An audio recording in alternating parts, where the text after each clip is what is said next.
This episode of Should I Buy It, though, is brought to you by Dungeons and Drimbus. All right, my dear, now listen plenty. As surely as the dice cast 20, 4 buffoons will face a quest, although they may not be the best. Although their methods may be stranger, along the way, they will face danger. Heartlock is going to lead into Jeremiah and say, "Is that the dog you were looking for?" I don't think that's my dog, Heartlock. Share this podcast with your mama and listen to a tale of drama. So imagine my surprise when I found my crew, men I love, men that I respect, butchered, beaten, and burned. So what you waiting for, you Nimbus? Go download Dungeons and Drimbus. What is that naked dwarf doing? I swear, this district is disgusting. Dungeons and Drimbus, available wherever podcasts are found.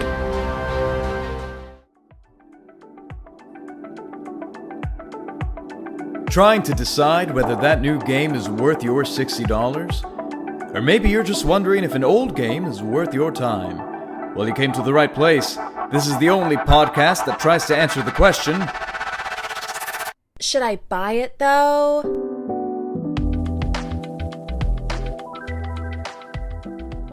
Hey everyone, welcome back to Should I Buy It Though? I'm Giancarlo Herrera, and I don't know enough about skating to come up with a clever intro this week. I'm Nick Falcon. That sounds like a porno name. I'll just be Nick. What's up, guys? I'm Auto Rocket. TJ Berry. I'm still Amanda Facasta, the resident skater girl, because I'm the only one. She is a skater girl. I'm Nick Cardinal. Get it? Bird name? Anyway. No, I'm still Nick Palazzo. I'm the other Nick. Yeah, there's a reason no one left. Yeah, unfortunately. Yes. And today we are joined by a very special guest. Our friend Kish is here. So take the very special off the front of it. I am a guest. Hi, nice to be here. My name is Kish. I am Big Black Civic on Twitch and YouTube. Go find me there. We're going to talk about Tony Hawk and just talk shit. Not his game, just Tony Hawk. We're just reviewing Tony Hawk this week. Just Tony Hawk, the guy. The guy, not the game. Hey, man, Tony Hawk is pretty awesome. Yeah, he's pretty sick, dude. I have no complaints there. Pretty awesome. All right, and in case you didn't piece it together from that, this week we were talking about Tony Hawk Pro Skater 1 and 2, the re-release. So let's get into the big question on everybody's mind, what everybody's wondering. The story. We gotta know the story, the lore of Tony Hawk Pro Skater. Come on, I know it's filled with twists and turns, ups and downs. No. It's actually it's a pretty intense story actually. In Tony Hawk Pro Skater 1, Tony's dad, Mike Hawk, gets brutally murdered. And so Tony goes on a revenge quest to find his killer, but actually doesn't find him.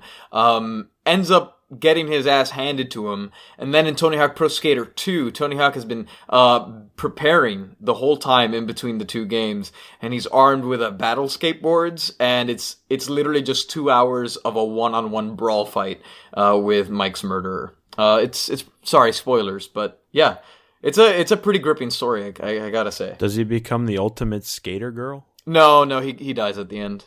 Oh. Damn. Well, Yeah. Anyway, for realsies this time. I thought he That meant was like funny. the actual history of the game. I was like, okay. No, yeah, there is no story in this game. The game is comprised of just like gameplay missions.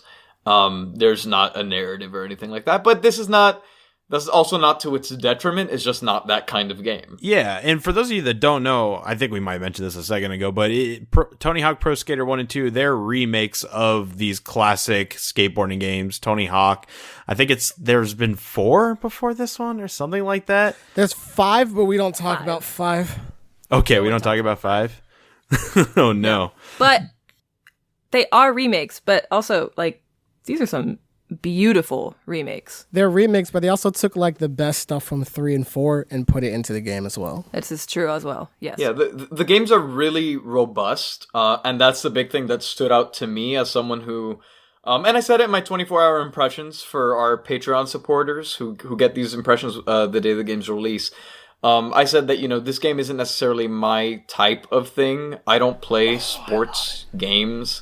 Even though this isn't necessarily like a Madden or anything, but it's along the lines of like you're just doing something that within reason you could be doing in real life. And that to me does not usually appeal to me in video games. I need either a narrative, like a reason to get through the gameplay, or it needs to be something that I can't accomplish in real life. Granted, of course, the skill level is way higher in the game than you would if you just randomly picked up a skateboard.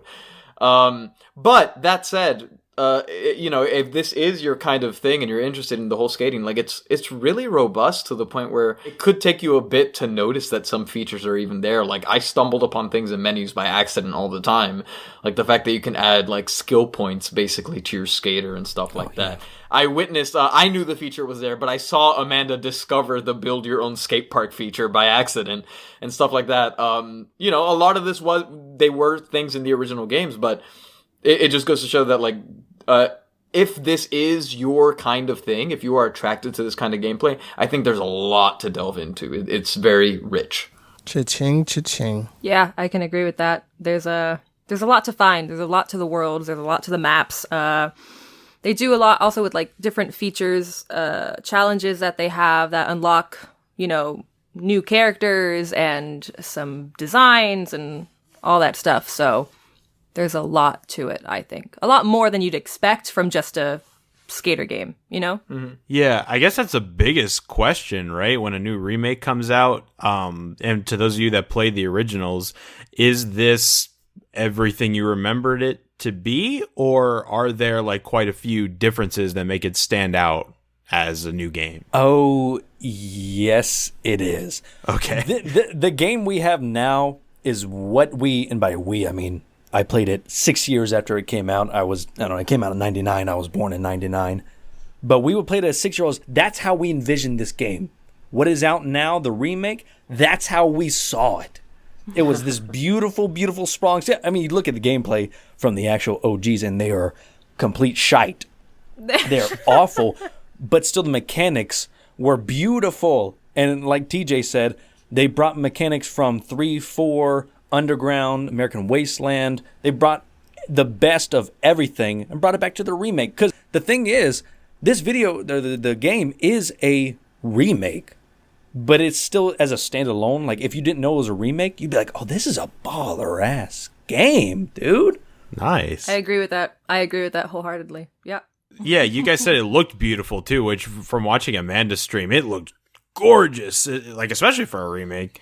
Especially for a remake, but I mean, anyone that looks at the original and looks at this one, no one's going to complain. No. Not a single person is going to complain. Like lighting, textures, draw distance, everything. Nuts. The detail that they put into it is chef's kiss. Can you guys give the listeners who might be interested in this kind of a rundown as far as, what you guys spent your time in the game doing? Like, what parts of the gameplay drew you to it, and where did you find yourself spending the most time? Because there's a variety of things to do. There's the campaign, so to speak. There is online multiplayer. There is the build your own skate park mode. There's a couple of things. So, like, what did you guys really find to be the draw of the game? Well, I spent most of my time running through the campaign. One, just like reacclimate myself with the game and have a little fun. 2, I needed skill points to upgrade my character so I didn't get washed in multiplayer. Because there are some super tryhards and like really good people at this game who are just really sick, and then like you're just like, I need to compete, but you need the stats to compete. So I spent a lot of time doing that and unlocking parks and just like going down trips of memory lane. I spent more time in 2 than 1 just because the levels are bigger in 2, but not to say that 1 is worse. It's just you have bigger maps on 2. So that's where I spent most of my time. I spent most of my time in 1. For sure. I did jump into 2, but I found myself going back to 1. Don't know why, but I did. I did the campaign, but I kept going back to multiplayer. I had a lot of fun first trying it out with John on stream. I don't know, just getting to skate around with a friend, or even just randos and just laugh at people as they fall off their board, or just competing with others, just trying to get the highest score, and that was just mindless fun. And honestly, when John did come on that stream, there was a point where I was like, I'm sorry it was a short stream. And John's like, dude, we've been playing for 2 hours now. Yeah. And I'm like, didn't even notice. So yeah, definitely got caught up in that multiplayer. I really, really like that. I agree. I think the most attractive part of that was playing multiplayer with a friend that I know, not just with randos, because I don't think this game was necessarily made for someone like me. The campaign, I could see myself burning out on that really quick, and even multiplayer by myself, the same thing, just because I don't find too much draw in the like doing of the tricks just for the sake of doing them. But for some reason, competing with a friend, even though we were both competing for, second to last, was actually surprisingly fun. So even if it's not necessarily what you might expect to be your game, you could have a surprising amount of fun in this, I think. But the thing is, jumping off of that, I hate online multiplayer. I absolutely hate it because you're not getting anything from it. Yes, if you're playing with a friend online, then it's a different game. Exactly. But one of the main, and Palazzo told me about this, one of the main points that I bought this game was because you could do couch co-op, which is just, from what I've gathered, lost in modern games. That's how we played. We played Tony Hawk Pro Skater 4 listening to AC/DC on the college map. That is what we did when we were 7 years old. It is such a niche reference, but I texted my brother, and I was like, hey, dude, I got the new Tony Hawk. He's like, I'll be over in like 30 minutes. Because he was like, shit. He got here. I had a soundtrack on my Spotify. I turned the music down from the game. I turned on AC/DC and Green Day and Rage Against the Machine and all that sort of shit. We had a fucking blast. Didn't touch multiplayer. We just skated on the original parks, and we just had so much fun trying to connect. They're like, oh yeah, I remember this. This was here. I think I can do a line. This grind into this manual into this grind, and like that is. I mean, just that alone is why I love the game. To be able to sit next to someone and say, hey, can you do this? And they're like, no. And then you teach them, and you have this whole fucking experience versus online, which is just like, complete killers, which I had to learn how to really do manuals properly because I hate manuals. Oh, do not talk to me about manuals. Hate them. Hate them. I still don't understand what a manual is, and I couldn't... that was the part that took me the longest in the tutorial. I was like, because everything else you kind of understand in the real world. I'm like, okay, you're doing this. So I understand what I had to do. Manuals, I was like, what the hell is a manual? And it was like, do 3 manuals, and I couldn't figure it out. I've been down the rabbit hole of watching X Games and every other skating competition. A manual's never used. No one gives a fuck about it because it's so simple. And they use it, the transfers in the manuals, to connect combos. Which just feels so wrong. I mean, it makes sense in the game, but it feels so dirty. And you'll see these dudes put up like 60 million point combos, and they're just doing manual after manual grind, manual. Like it becomes not like it's not as artistic to be pedantic. It's not as artistic whenever you're just manual and grind and flip and then transfer and all that sort of shit, because it's so glitchy and it's so weirdly it's so robotic. I'm like, I like to do a baller trick into another trick. No, man, none of that stuff. Come on. Yeah, and you do see it a lot. There's one game mode in particular that's basically just whoever can reach a certain point ceiling first, and it's usually over within about 10 seconds. Because you can kind of glitch out the system in that way. But your point about couch co-op is such a good one, though, because outside of maybe Nintendo nowadays, you really don't see those types of games anymore. It's so unfortunate because it's just a different vibe, different kind of multiplayer vibe, being able to hang out in one room on one couch and just play a game together, Like games outside of Nintendo don't really do that sort of thing. So it's really nice to hear that this game, I'm sure it was in the originals, they brought it back for this one. And that's a nice experience to have with everyone because you just don't see that kind of thing anymore in video games. It's unfortunate, but yeah. Even in Nintendo, you kind of lose it a little bit. Like lately, a lot of the co-op is just kind of meant to be like your little brother does the easy thing while you like actually play the game. Right. They still do have good local multiplayer games, but not as many. So yeah, it's absolutely nice to see it come back. I will say from my perspective, and again, I have like a weird view of this game, but I remember when I was younger, we used to play, it was, I think, one of the Skate demos, the one that had like TJ Miller as a voice actor. I remember we just used to play the demo over and over because we couldn't afford like actual games, so we would just download the games that would let you run around for free. And my brothers and I would just have fun like going in the environment of that game and like trampling NPCs on skateboards and like or throwing the skateboard at them and stuff like stupid like GTA fun. And that is something that I actually would have liked to have seen a little bit more of in this game. They hint at it with stuff like in certain levels there's a dude on a golf cart running around trying to hit you. But I would love for you to be able to kind of just be stupid a little more in this game. It didn't seem like it gave you that option of gameplay, which is not the main point of the game, but it's nice to have it, I think. John really wanted me to be able to like hit him and bash him in with the skateboard. Yeah. That's what he wanted. It's part of the fun, I feel like. Just doing like stupid, like violent acts of destruction. I get it. I just wanted to make sure people were aware of what you want.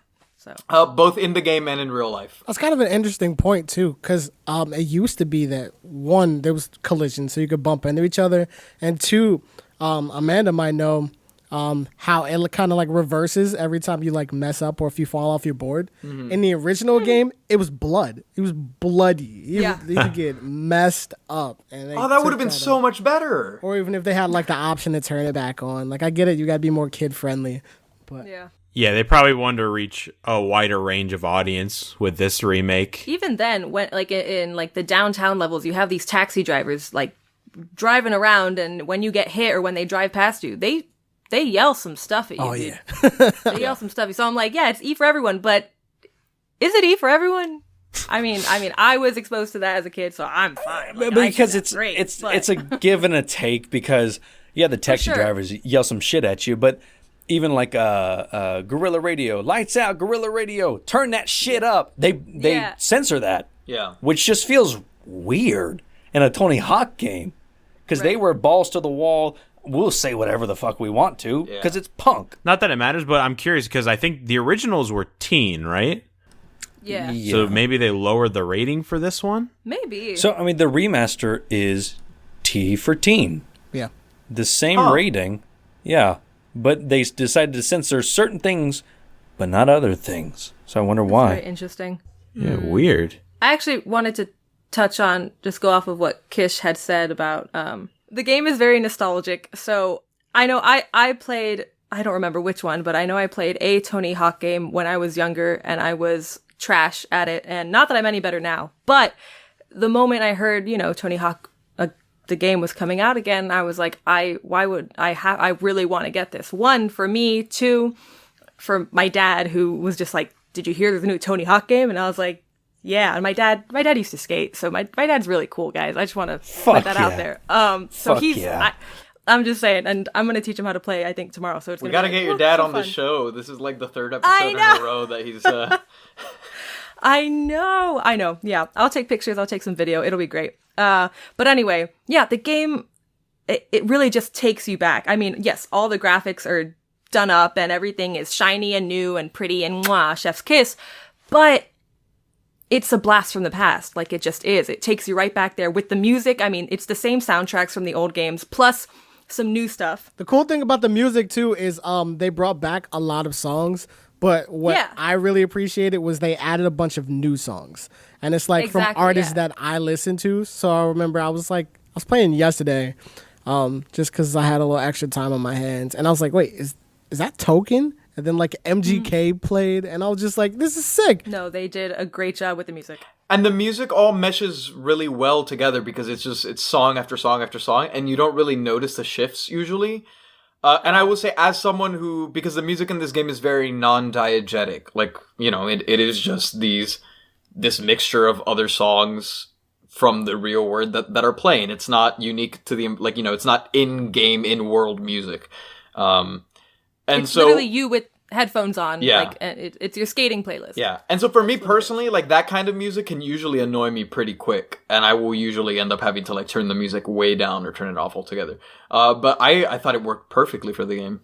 I enjoyed it. It didn't bother me at all. So yeah, it was one of my favorite things. Music is obviously one of my favorite things. So having it throughout the entire game, and I was like, heck yeah. Can you switch it on the fly like you can when you're driving in GTA? Or you can skip songs. Great. With the press of a button. That's awesome. Yes, it is. I have a kind of a good note and a bad note. Which one do you want me to ask you first? Ooh. Go either way.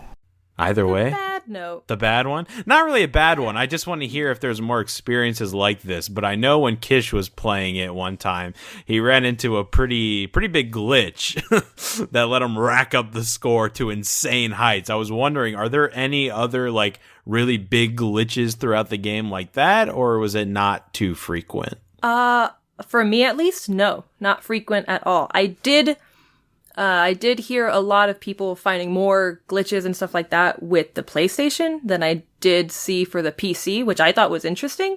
And I played on PC, so, but, yeah, no, I really didn't experience anything like that. Kish, would you like to tell us about that? Yeah, after I made that, so it was on I guess it was made by Vicarious, or like some developer with Vicarious. They made it's called Waterfall. And there was a glitch at the top of the map where you could go off the ramp and just kind of basically be suspended in air. You could spin and do tricks and all that sort of stuff as long as you didn't grind. Because once you grinded, it would put you obviously on the rail and you would have to jump off, which is how I found it out. It turns out like a day after I posted that video, Activision went in and they took away that rail so that you couldn't grind on it anymore. But you could switch your feet and it would automatically put you upright and you would land and you could still do that little glitch. Huh. But I mean, we're kind of complaining about the glitch. I love the glitches. Whenever, if it first came out and there was a glitch like that, you'd be like, all right, this is stupid. They should have caught this. But now in the era of you can have an update every 2 hours to fix the game, I like being able to, that's almost like an Easter egg in itself, is finding a stupid glitch that you could totally exploit and say, hey, it's not cheating, it's your fault. You should have saw this. You're a multi-billion-dollar company. Especially in a game like this, because there are really like no stakes, you know? You're not cheating like a narrative experience. You're not like the game is literally just gameplay. So if you enjoy that gameplay, you enjoy finding those glitches and exploiting that, like that's part of the fun. I don't really see it ruining anything for anyone, you know? Yeah. Mm-hmm. So yeah, the glitches, I guess, are the part of the identity of the game. It's kind of like classic Bethesda games. Glitches were part of its charm, you know. Anyway, I'm not going to go on a tangent about Bethesda. But Kish, you said Vicarious made this game? Vicarious Visions, am I wrong? Oh my God, they're the king of remakes because they did Crash Bandicoot, the trilogy. So that's awesome. They're really good at remakes. I went down a rabbit hole of looking at what Activision owned, and they own everything. They're making a lot of money. Yeah. Yes. Quite. Sounds correct. TJ, did you run into any glitches? No, not really. All right, sweet. Good. Perfect. Could those glitches be used, though, to cheat in the multiplayer? That is a fair point that I was considering just now. I don't know. Again, I didn't run into any of these glitches in my gameplay. And even then, like, I don't know. Maybe it's just because I'm not as heavy competitive as some other people, but, like, I never felt... Like, I didn't rage at any online games. Maybe it's just because I was never even near the top, but at least playing with Amanda, like, the fun was more us playing with each other, and it just so happened that there were other people there. So I almost didn't care what other people would do. But maybe for the other people who really did enjoy that competitive aspect, maybe that could be like a really worrying. I'm sure it's possible, but if it came up, it would have been exploited by now. Yeah, that's true. Yeah. And according to Kish, these guys are watching those kind of things like a hawk. Allegedly. Hawk. Anyway, part of me thinks it's really funny if they saw his clip on YouTube of that glitch and they're like, "Oh shit, we got to take that down." This kid found an exploit. That's funny though. What was my other question? It was a good thing. Oh, the price. The price of the game is $40, right? Yeah. Yeah. And that's for both games. That's 1 and 2. I thought it was $49.99. Maybe that's if you get the deluxe, it's $49.99. That was the only option they gave me. Oh, you got on PC. You had 2 options. You had deluxe option, which is $50, and you had just the regular, still amazing option, which was $40. I paid the $40. I paid $40 on PS4. What's the deluxe? What do you get for that? I know I got like the skeleton. Like it's not really worth it. It's just like skins and decks and stuff like that. Yeah, but that skin is really cool. It is pretty cool, but I've never touched it. I just play as Jack Black really? in the Alien. Oh, I think that's something worth mentioning too. The whole customization of your skater and your skateboard and all of that. Again, if you're into the whole skater scene, like I'm sure that is a ton of fun. Yeah, that was the part that I loved and I also hated because there wasn't enough customization. There is nowhere near enough. Like, you can make a skater, but most of them look like 40 and like kind of frumpy looking. Cracked out, living like they under a do. bridge. Like everybody has sunken eyes. Like it's nuts. So, like an 18-year-old skater who looks like he's been doing hard drugs for years. Like Tony. Oh, like Tony. Tony looks better than every customized character. That's true. Every yes, that is one. very true. Every single You want to remake yourself? Not gonna happen. I find that really funny though, that you play as a bunch of cracked out meth heads that are 40 years old. Well, yeah, I made my character, and I made it look like me, except if I was 5 inches taller and like 70 pounds leaner. I was like, what do we do? They have a little, because COVID. They had a little medical mask as a facial feature, and I was like, I'm just gonna hide my face because it just hurts me to think. Yeah. Even if I'm like a hat and the mask, you can't see anything. Yeah. Even if he is methed out, I'm like, maybe it kind of looks like me. But that brings up a good point though, because like in the original game, obviously you played as a bunch of skaters. They're all young. This is when skating was like hip and cool, and now you play as a lot of the same skaters, but like them now, and they're like 40s when they have families. They also added a couple of like the younger skaters who are popular, but like you're playing as like 40-year-old Tony Hawk when you used to play as like 20-year-old Tony Hawk, which I think is really cool. That is cool. There's no wacky skins. Like there are like Boba Fett or something. I mean, like one of the unlockables, I think it's Officer Dick, and it's just Jack Black dressed up as like a mall cop. I love Jack Black so much. There's a couple of them in there. So the deluxe edition includes the complete Tony Hawk's Pro Skater 1 and 2, the Ripper Skater, unique retro outfits for Tony Hawk, only I guess for Tony Hawk. No, not only for Tony Hawk. Several other skaters and unique retro content for the Create a Skater mode. So you're not missing out by just getting the other one, the cheaper one. No. Like, truly, Yeah. I don't think. And I guess my point with the price question was, I think it's really cool of these guys and other remakes to price their game and multiple games, because you're getting Tony Hawk 1 and 2 at $40 instead of a full $60 price. Because where I was going with that is there's another game that's coming out on Friday that we may or may not cover at some point. It's the Mario collection. Those are 3 games that they're pricing at $60, and there really is no... They're straight ports. They're not... Yeah, they're not no really... changes made. No upgrades or anything, nothing new to them, no visual fixes, no movement fixes or anything like that. So games like this, that is a full-on remaster, remake, and also including additional content for $40 for multiple games, I think is perfect, and more people, even Nintendo, should kind of follow that pattern. Well, Nintendo is unfortunately notoriously bad for that Nintendo tax. And it's upsetting because sometimes they do really great remakes and stuff like that, like modernizing stuff for new systems. You look at like the Ocarina of Time release on the 3DS was like, it had great improvements and stuff that people really loved. And then, without commenting on the quality, because we don't know yet of, the Mario releases, it's really garbage that a lot of the stuff they're doing, like at $60 for 3 games, I'd be like, sure. But the fact that they're doing this limited release to create artificial scarcity, even for digital downloads, or you look at like Pikmin 3 Deluxe and the way that they pulled it off the Wii U eShop to force people to buy it on Switch if they hadn't bought it already, and then silently put it back up after they got backlash. It's a little upsetting, especially coming from a company like Nintendo. But I think that this model of, when it comes to remakes, is absolutely the thing that everyone should be following. No doubt it's a lot of work making these anyways, but also since it's not a new game, I think $40 should be the standard for remakes. I agree. Not not a full price because it's not a new concept like you've played it before. Unless, yeah, because this is kind of a glorified remaster when you think about it. This and Crash and Spyro. Maybe you could give slack to a full-on remake like RE2 or FF7, things like that. But for a game like this where it's more of the same game but with better, graphical updates, control updates, things like that, this is perfect. $40. Perfect. Well, price. I think that's what a remake is. You can tell the difference. I'm pretty sure this game was probably made from the ground up. Yeah. So yeah, I don't want to downplay the work that they did on this either. No, God, no, not at all. I think my last thing is just how did you guys like the build your own park mode?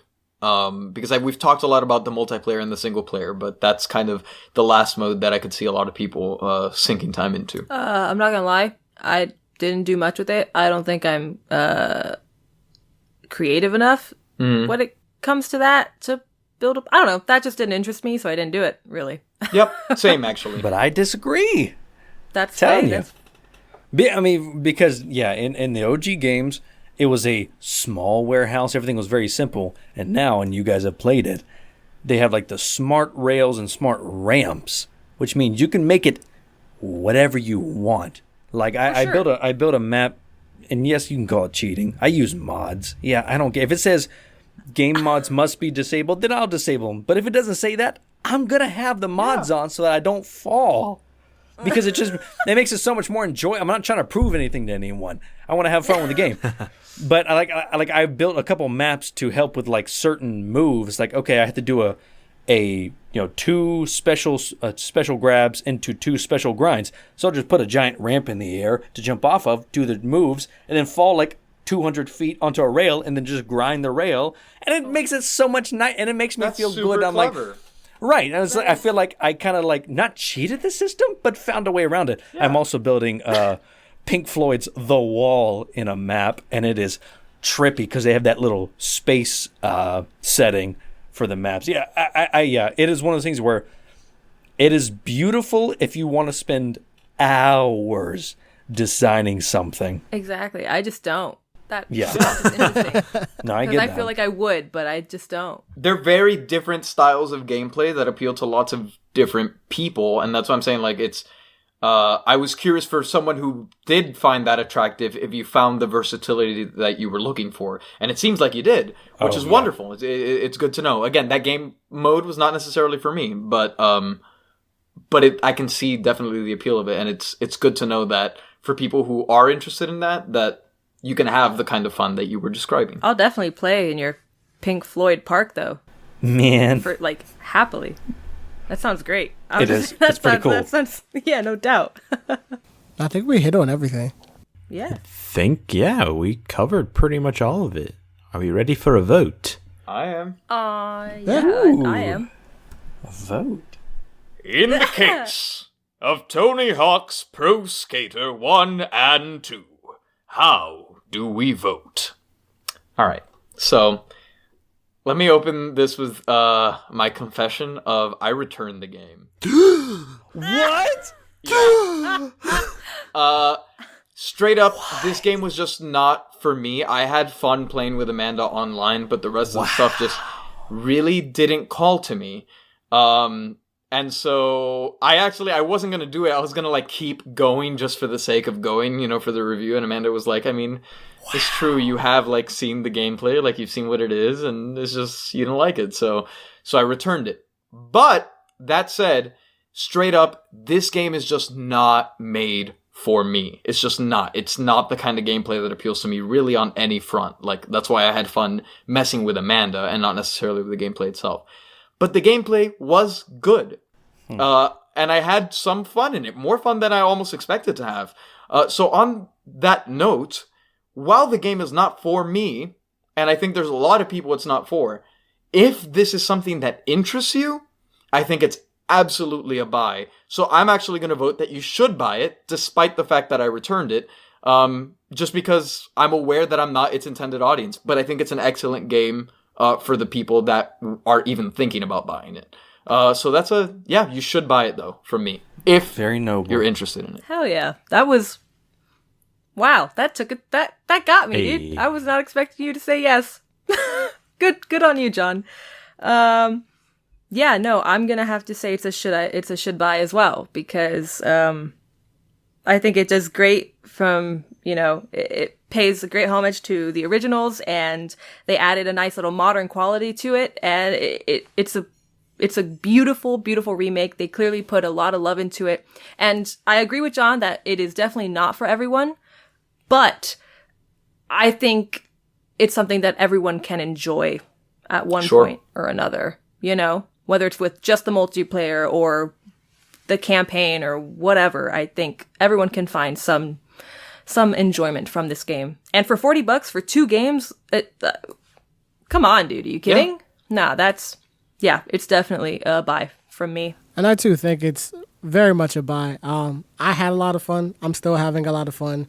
It's definitely one of those games where you might not play it all the time, but again, if I have an extra 30 minutes or something, I have some time to kill, I'll go jump into a level and just go skate around.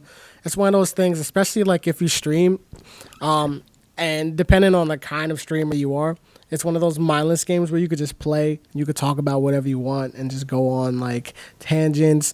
When your friends come over, you can play with them. The local player is amazing for that, and just skate around and have fun with that. And definitely at $40, it's not too bad. So yeah, I'd recommend it as a buy. All right, Kish. I am in love. I tell you all that. I mean, yes.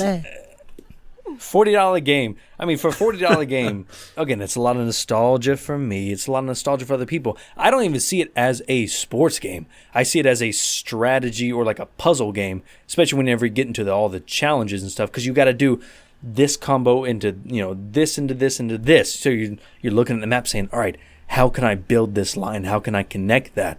And then also, just going to the streamer point, I've done it on my stream before. I'm just playing the game. I'm not talking about the game. I'm just moving. It's just something you're watching while I'm talking shit about whatever I'm talking shit about. But even then, you have friends over, y'all drinking, or y'all just hanging out, or y'all are catching up. You're just kind of doing some kick flips on the game. It's not like an NBA game or a Madden game where you actually put some skill into it. It's just basically like a free roam game, which is what it is, but like a free roam game where you're just walking around like a GTA where you're just gonna punch somebody and then get in a car, and then someone's like, "You just punched that dude." And you're like, "Oh, I didn't even really think about that because I was just sitting here talking, having a good time." It builds such a good community and such a good atmosphere, along with the music, and you definitely buy it. Definitely buy it. Awesome. So, in the case of Tony Hawk Pro Skater 1 and 2, by unanimous vote, despite a return, you should buy it though. Heck yeah, dude. Though. I wish I had more to say about the game other than just that it's solid. It's competent. It's not for me, but I can see why a lot of people were excited about it, and I think it's definitely a go for a lot of people. Yay. Yeah. Well,